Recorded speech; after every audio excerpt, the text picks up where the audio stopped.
Wars were never decided by armies alone. They were decided by units that were better trained, better organized, and deadlier than all others. From ancient battlefields to modern war zones, certain formations stood apart. Their very presence could decide the outcome of a battle. Their names inspired fear. Their tactics changed warfare itself.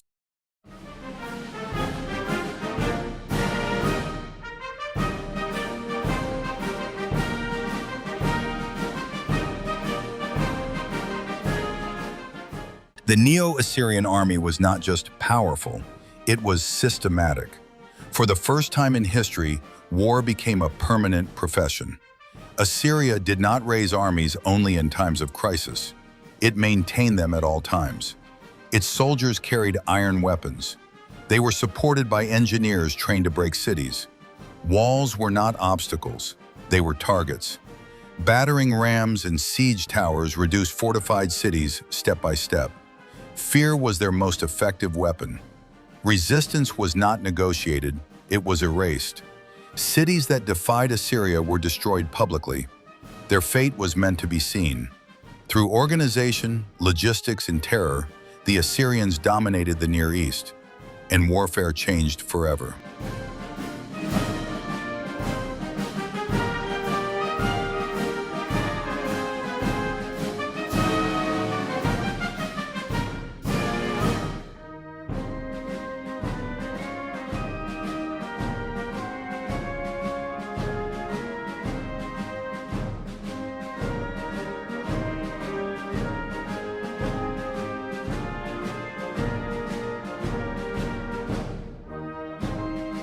The Roman legion was not built on heroism, it was built on control.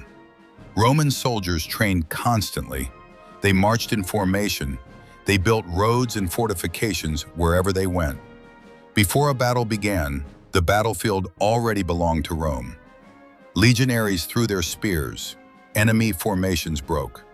Then came close combat, fast, controlled, relentless. What made the legion unstoppable was flexibility. Formations shifted. Losses were absorbed. Momentum was regained. Against this system, bravery alone was never enough. That is how Rome conquered continents and held them for centuries.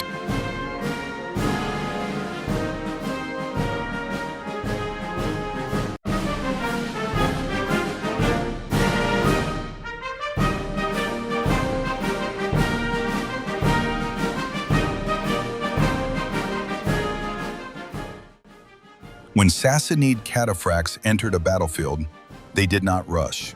They advanced. Rider and horse were sealed in armor.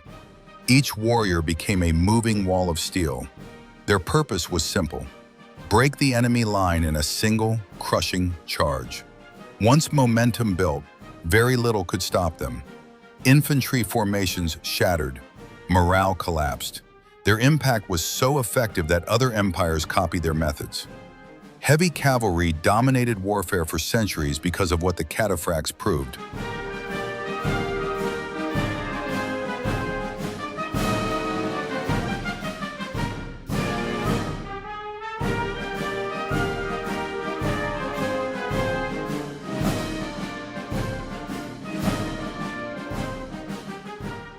Viking warriors did not announce their arrival. They appeared. Long ships crossed open seas.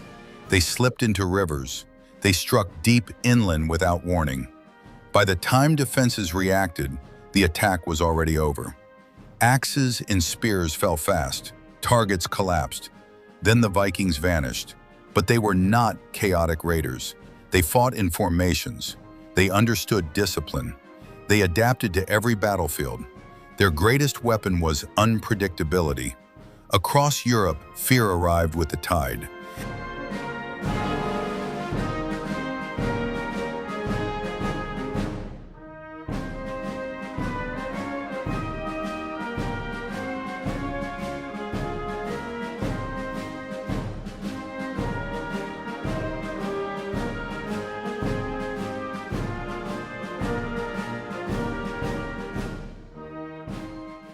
The Mongol army did not seek battles. It ended them. Every soldier was a master horse archer. Every shot could be fired at full speed. Each warrior carried multiple horses. The army never slowed down. Their tactics relied on deception.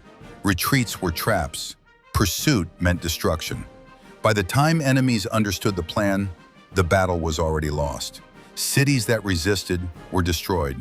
Cities that surrendered were spared. That reputation spread faster than the army itself. Through speed, coordination, and fear, the Mongols built the largest contiguous empire in history.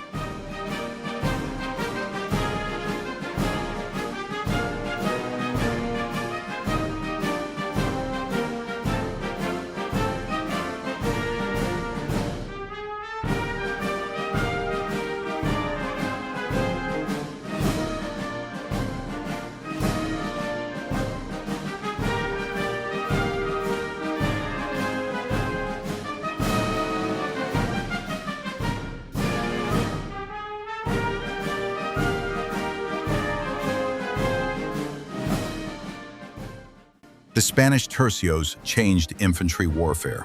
They combined roles into one formation. Pikes stopped cavalry. Firearms shattered formations. Swordsmen protected the shooters. Each element covered the others. But weapons alone were not enough. Discipline mattered more. These soldiers trained constantly. They fought together for years. Under pressure, they did not break. For more than a century, European armies searched for a counter. For most of that time, none existed.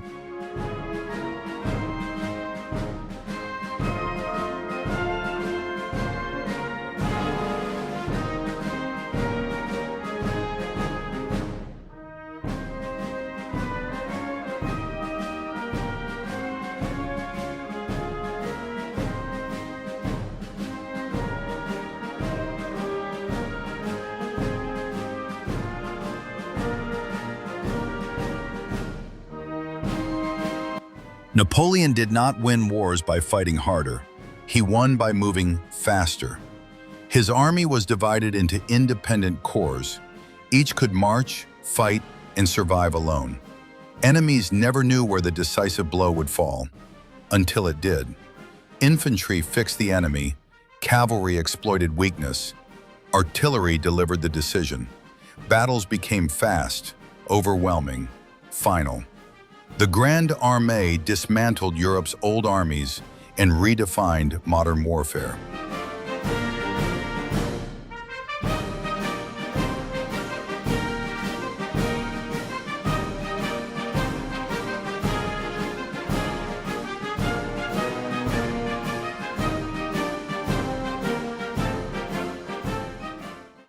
By 1917, frontal assaults meant death.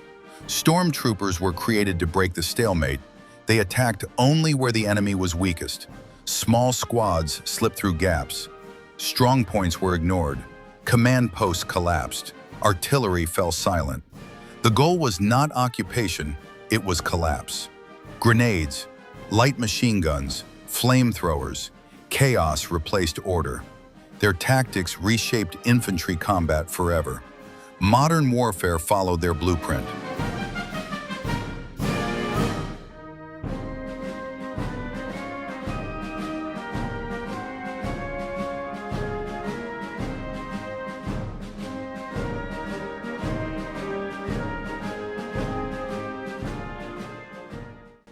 The Red Army Guards units were forged in catastrophe. Only survivors earned the title. They were better armed, better supplied, sent where the fighting was hardest. What made them unique was endurance. Unlike small elite units, they fought massive battles for weeks. They absorbed punishment and kept advancing. At Stalingrad, at Kursk, in Berlin, their relentless pressure helped end the war in Europe.